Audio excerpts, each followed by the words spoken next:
mentioned, we've made gains. The Mars program has made extraordinary gains in the robotic area. We've landed, I don't know, since then, perhaps 8 or so successful missions to Mars, including 3 rovers, Spirit, Opportunity, Curiosity,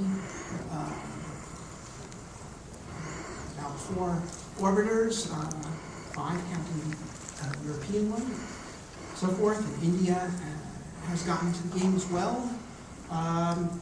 We've learned a lot more about Mars. Certainly the thesis that Mars was once a warm and wet planet has been abundantly confirmed. That Mars has the resources necessary for life and human civilization has been confirmed.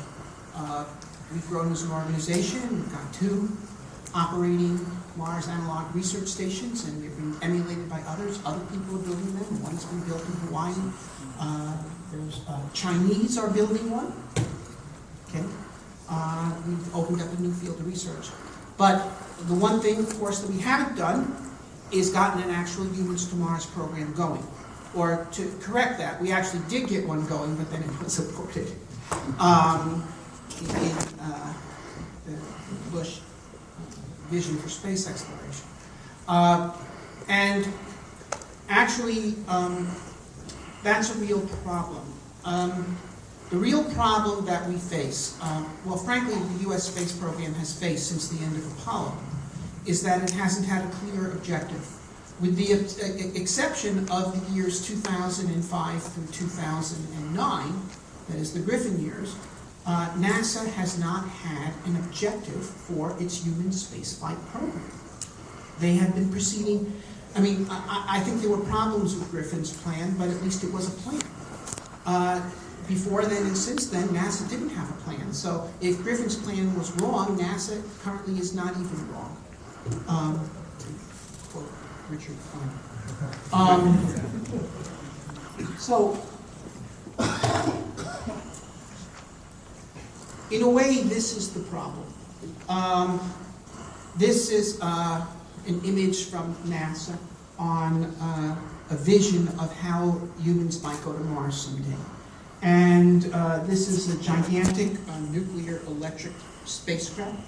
You can see it is based on the design of the Imperial Star Destroyer. So it has heritage. It's quite large. Mars is there for scale.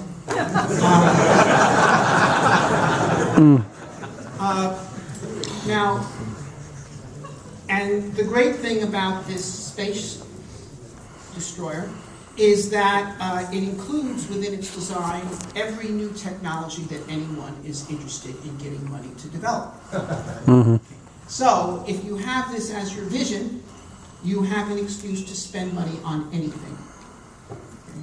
And that, of course, is its purpose. Now, clearly, if, I say humans to Mars in a decade. Is this happening in a decade? No. Okay, it's not. Is it happening in 20 years? No, it's not. Okay, because this, by the way, involves not just this, but an array of orbital infrastructure, orbiting spaceports, fuel depots, construction shacks, hangars, everything. A whole parallel universe has to be created to surface this. Okay, and the fundamental issue is this. Do we have a space agency that spends money in order to actually do things, or does things in order to spend money? Okay. Because NASA is 2 things at once. One, it's the banner of the pioneer spirit. It's the cutting edge, the vanguard of human expansion into space. It's all of that. And on the other hand, it is also a government agency that distributes funds to various districts and contractors. Okay? It's both of those things at the same time. And the second function is well understood by the political class. And so it succeeds at doing that. But the question of whether what it proposes has any relevance to what people like us want it to do it's coincidental and remarkable. So, for instance, 2 years ago, you had NASA claiming, and as late as 1 year ago, in fact, claiming that the key next step in sending humans to Mars, what we absolutely must do in order to send humans to Mars, is to put a 500-ton rock in orbit around the moon. Okay. Now, if you ask them, how come this didn't appear in your 90-day report? How come this wasn't in von Braun's plan? How come it wasn't in any design reference mission? Where did this come from? This is, well, okay. So, and now, of course, the latest thing is to have a space station in orbit around the moon, which also was not in any of those previous plans for sending humans to the moon or Mars. We don't need a space station in orbit around the moon to have a lunar base. We don't need one to have humans to Mars. It serves no function whatsoever. If you want to go to the moon, go to the moon. If you want to go to Mars, go to Mars. Okay, what is this deep space gateway? Okay, and we were going to have a debate on this tomorrow night, and I contacted all of the prime advocates of it at NASA's Human Spaceflight Program, at Boeing, at Lockheed Martin, at the United Launch Alliance. I contacted the key advocates, every single one. They all declined to show up to debate. So they're asking the taxpayers to spend tens of billions of dollars and a decade of the effort of the next of our space program on a project that is actually completely indefensible. Because, you know, so we're going to have a discussion tomorrow night instead on what should be the next plan for the U.S. space program.